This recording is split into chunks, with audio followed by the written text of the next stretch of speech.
जय हिंद मेरे सेठ सैनियों, और आप सभी का स्वागत है आपके अपने YouTube चैनल प्रीतम एकेडमी परिवार में। और मैं हूं पंकज कुमार। तो हम लोग बात करेंगे जो द्वितीय सांविधिक परीक्षा है, यानी कि आपको पता होगा कि जो हमारा सेकेंड टर्म परीक्षा है 21-22 का, उस परीक्षा के लिए झारखंड शैक्षिक अनुसंधान एवं प्रशिक्षण परिषद यानी कि जैक बोर्ड के द्वारा क्या किया गया है कि सेकेंड मॉडल सेट जारी किया गया है। तो इस सेकेंड मॉडल सेट में हम लोग बात करेंगे। तो आप देख सकते हो कि सेकेंड टर्म का जो पहला सेट है हम लोग इस पे बात करेंगे, और ये कक्षा 10 का है। अगर मैं बात करूं सब्जेक्ट का तो ये हिंदी पे हम लोग बात करेंगे। तो मैं इसके कुछ नियमों के बारे में बात करूंगा। तो देख सकते हो कि कुल मिला के आपको यहाँ पे 40 नंबर का क्या पूछा जाएगा, इस सेट से क्वेश्चन पूछे जाएंगे। तो अगर देखोगे तो यहाँ पे कुछ सामान्य नियम जो है दिया हुआ है कि पहला कि परीक्षार्थी यथासंभव अपने ही भाषा शैली में उत्तर दे। सबसे बड़ी चीज, इस प्रश्न पत्र के 4 खंड है, सभी खंड के प्रश्नों का उत्तर देना क्या है, अनिवार्य है। साथ में देख सकते हो कि सभी प्रश्न के लिए निर्धारित अंक उसके सामने उपांत में अंकित किया गया है, यानी कि उसका जो अंक है वो क्या किया गया, अंकित किया गया है। प्रश्नों के उत्तर आपके साथ दिए गए निर्देश के आलोक में ही क्या करें, देना है, यानी कि जिस तरह से वहां पे दिया गया है उसी हिसाब से क्या करना है। जैसे 2 अंकों के प्रश्नों के उत्तर लगभग 20 शब्दों में दे, और 3 अंकों के शब्दों का उत्तर देख सकते हो 50 शब्दों में, और 5 अंकों का जो प्रश्न है उसको क्या करें, 150 शब्दों में लगभग क्या देना है, आपको उत्तर देना है, ऐसा कहा जा रहा है। तो अगर आप देखोगे तो ये आपका खंड क है, और खंड क में क्या होते हैं, आपके अपठित गद्यांश होते हैं। देख सकते हो यहाँ पे क्या है कि अपठित बोध, यानी कि जिसको आपने पढ़ा नहीं है और आपको क्या देना है, उसका आंसर देना है। तो इसके बारे में पहले हम लोग बात करते हैं। तो ऐसा अगर मैं बता दूं कि जो भी आपको क्वेश्चन आंसर देखने के लिए मिलेगा वो मेरे द्वारा अपने ही हाथों से लिखा हुआ आपको सारा का सारा जो है आंसर देखने के लिए मिलेगा। यानी कि मैं यूं कहूं तो आपके लिए मैं बहुत ज्यादा मेहनत कर रहा हूं। ऐसा अगर मैं बता दूं कि जो सोशल साइंस का मैंने रात को 3 बजे तक मैंने वीडियो कंप्लीट कर दिया था, लेकिन वो एक्सपोर्टिंग नहीं हो पा रहा है, तो इसी कारण अभी वो आने में बहुत लेट हो रहा है। फिर भी मैं मेहनत कर रहा हूं, आपके लिए वीडियो बना रहा हूं। तो अभी हम लोग बात करेंगे नोट्स पे, ठीक है। तो जैसा कि मैंने आपको बोला कि जितने भी क्वेश्चन के आंसर है सारे मैंने अपने हाथों से लिखा है। तो आप देख सकते हो सारे के सारे आंसर जो है मैंने अपने हाथ से लिखा है। तो आपके लिए बहुत ज्यादा ही मैंने क्या करी है, मेहनत करी है। तो अब आपका काम बनता है कि क्या करें, आप हमारा सपोर्ट करें, हमारा समर्थन करें। तो सबसे पहले देख सकते हो कि आपका क्या है कि अपठित बोध है, यानी कि आपका ये जो खंड क है, सेक्शन क जो है, इस पे हम लोग बात करेंगे। तो ऐसे आप क्या करोगे कि जो भी अपठित बोध है आप उसको एक बार क्या करें, जरूर पढ़ ले। ऐसे मैं नहीं पढ़ रहा हूं क्योंकि मैं अगर उसको स्टडी करूंगा तो बहुत ज्यादा क्या लगेगा, टाइम लग जाएगा। तो पहले हम लोग बात करेंगे प्रश्न संख्या 1 पे। तो देख सकते हो प्रश्न क्या है कि मनोविज्ञान किसके लिए क्या है कि मापदंड बनाता है। मनोविज्ञान जो है वो किसके लिए मापदंड बनाता है। तो अगर मैं बात करूं इसके आंसर का, तो देख सकते हो कि बुद्धि, अभिरुचियों, संवेगों और समूचे व्यक्तित्व को आंकने के लिए क्या करता है, मापदंड बनाता है। तो ये जो मनोविज्ञान है ये वास्तव में बुद्धि के लिए और साथ में अभिरुचियों के लिए, संवेगों के लिए और समूचे व्यक्तित्वों को आंकने के लिए क्या करता है, एक मापदंड क्या करता है, बनाता है। आप जब ये अपठित बोध को पढ़ोगे तो आपको क्या होगा, सारा का ऐसा समझ में आ जाएगा। दूसरे नंबर प्रश्न पे बात करेंगे। तो देख सकते हो कि दूसरा नंबर का प्रश्न क्या है कि प्रश्न देख सकते हो यहाँ पे है कि बाल मनोवैज्ञानिक क्या है, बाल मनोवैज्ञानिक क्या है। तो देखिए बाल मन क्या होते हैं, छोटे बच्चे जिसको हम लोग बोलते हैं। तो क्या है कि बच्चों के भावनाओं का, जिज्ञासाओं का और अंतर्विद्याओं और दुविधाओं का निरीक्षण और परीक्षण क्या करता है, ये बाल मनोवैज्ञानिक करता है। यानी कि बच्चों के जितने भी भावनाएं हैं, उनकी जितनी भी जिज्ञासाएं हैं और जो भी अंत वेदांत है, यानी कि जो भी उनके मन की बातें हैं और जो भी उनकी दुविधाएं हैं, उनका क्या करता है, निरीक्षण करता है, और उनका क्या करता है, परीक्षण करने का काम कौन करता है, तो मनोविज्ञान क्या करता है, करता है। तो बात करते हैं खंड ख पे, और खंड ख क्या है, देख सकते हो व्याकरण का है। तो क्वेश्चन क्या है कि निर्देशानुसार उत्तर देने के लिए बोला है। तो चौथा नंबर का क्वेश्चन क्या है, देख सकते हो कि रिक्त स्थानों की पूर्ति अव्यय के पदों द्वारा करना है।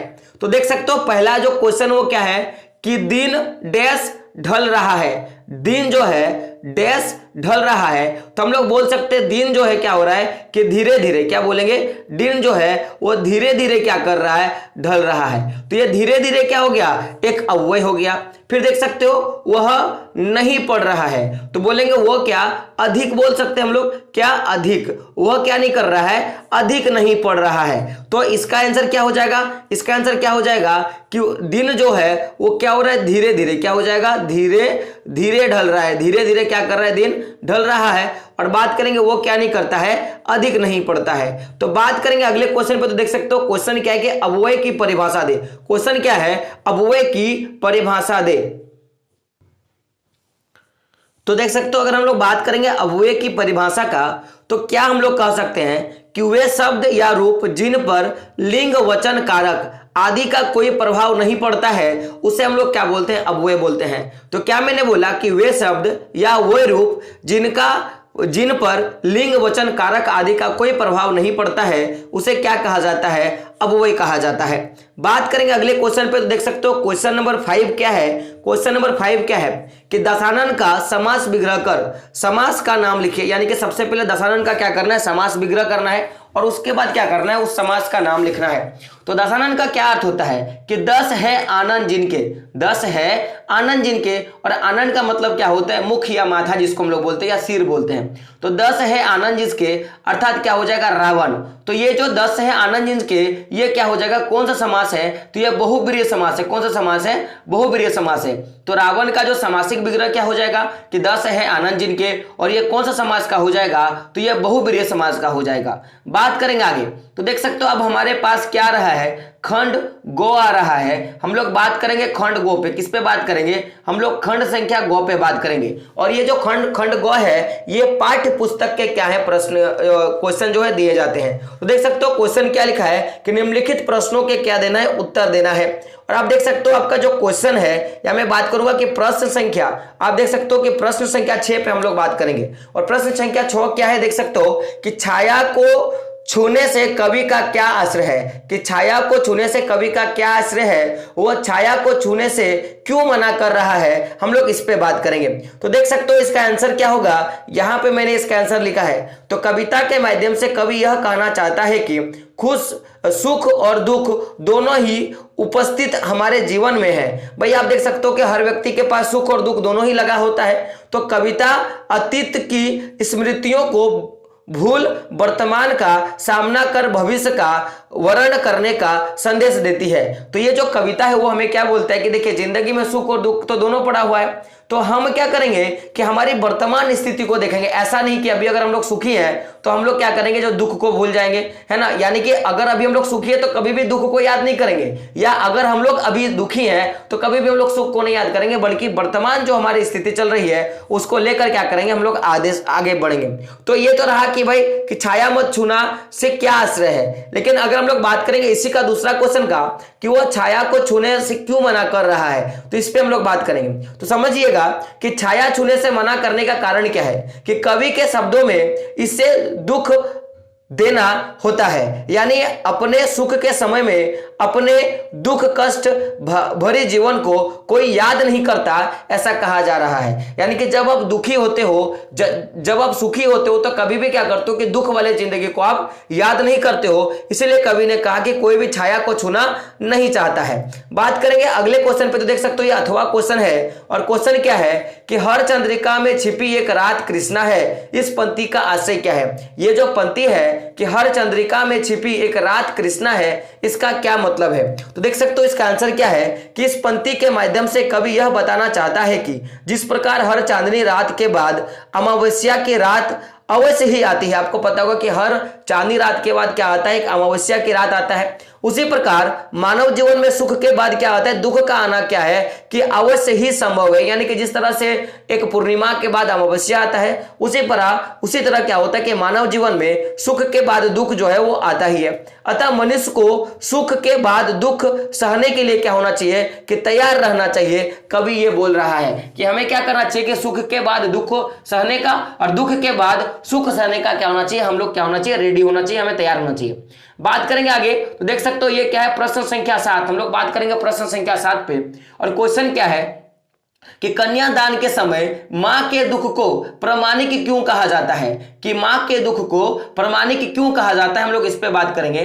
तो इसका आंसर क्या होगा, हम लोग इस पे बात करेंगे। तो देख सकते हो यहां पे आंसर क्या है कि कन्यादान करते समय मां यह अनुभव कर रही थी कि बेटी के चले जाने के बाद वह एकदम क्या हो जाएगी, अकेली हो जाएगी, उसके जीवन में एक अपूर्ण क्या हो जाएगा, रिक्तता आ जाएगी। यानी कि देख सकते हो कि जिस तरह आपको पता होगा कि माँ बेटी का बॉन्डिंग क्या होता है, सबसे अच्छा होता है। और अगर बेटी मायके चली जाएगी, मतलब मेरा बोलने का मतलब कि अगर बेटी क्या होगा कि विदा होकर ससुराल चली जाएगी, तो माँ का जो साथी बेटी होता है वो कहीं ना कहीं क्या होगा कि उनके जीवन में उस बेटी के प्रति जो जगह है वो क्या हो जाएगा, खाली हो जाएगा। तो इसी कारण कन्यादान के समय माँ के दुख को क्या कहा गया, प्रामाणिक कहा गया है, क्योंकि इसके बाद क्या होगा कि उसको अकेले ही क्या करना पड़ेगा, रहना पड़ेगा।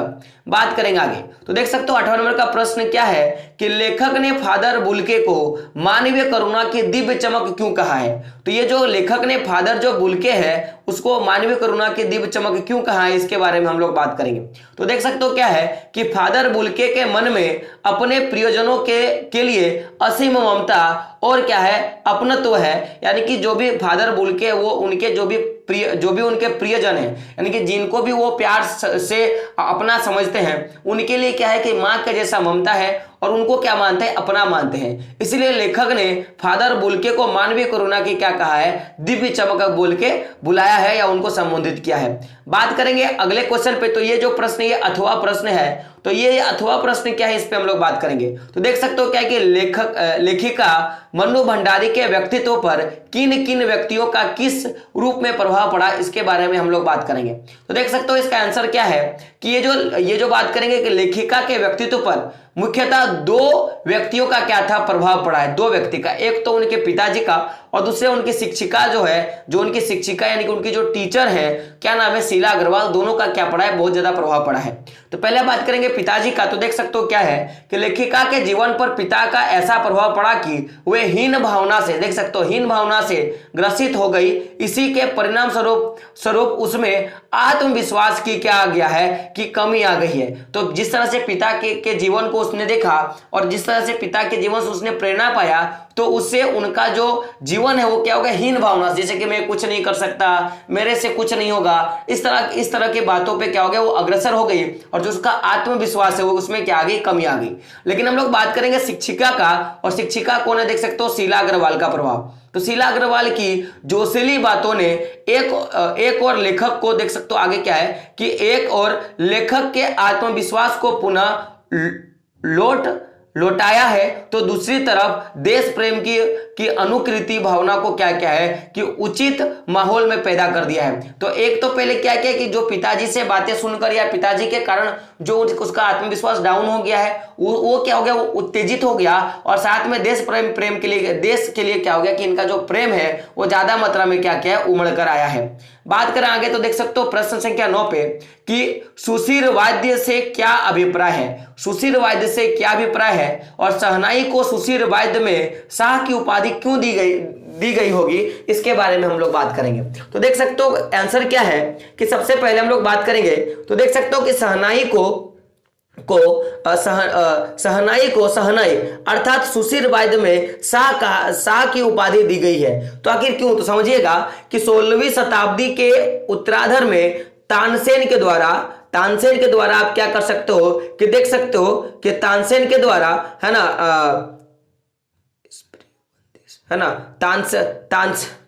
तानसेन के द्वारा देख सकते हो कि स्प्रिश बंदिश जो संगीत राग कलप्रदम से प्रयुक्त होता है, तानसेन मंगल का परिवेश प्रतिष्ठा करने वाला होता है। तो यह वाद्य जिन जगहों पर मंगलिक विधि विधानों के अवसर पर ही प्रयुक्त हुआ है। तो देख सकते हो कि दक्षिण भारत में वाद्य नागेश्वरम की तरह शहनाई क्या है कि मंगल ध्वनि का क्या है, एक संपूरक है। तो इसीलिए इसको क्या कहा गया है कि वाद्य ध्वनि का क्या कहा गया है, देख सकते हो, मैं बोलूंगा कि इनको बादशाह जो है कहा गया है। बात करेंगे अगले क्वेश्चन पे। तो 10वां नंबर का क्वेश्चन देख सकते हो क्या है कि जॉर्ज पंचम की लाट की नाक को पुनः लगाने के लिए मूर्तिकार ने क्या क्या यत्न किया, इस पे हम लोग बात करेंगे। तो देख सकते हो कि पहला बात कि मूर्तिकार ने इसके लिए बहुत तरह यत्न किया, जिसमें मूर्तिकार ने फाइलें ढूंढवाई जिससे यह पता चल सके कि इस प्रकार की पत्थर कहां पाया जाएगा। तो सबसे पहले इसने क्या किया कि फाइलों को ढूंढवाने का काम किया। दूसरा देख सकते हो, दूसरा काम इसने क्या किया कि फाइल के ना मिलने पर मूर्तिकार उस तरह का पत्थर ढूंढने के लिए हिंदुस्तान के हर पहाड़ पर चले गए और क्या किया कि पत्थर को ढूंढने का प्रयास किया।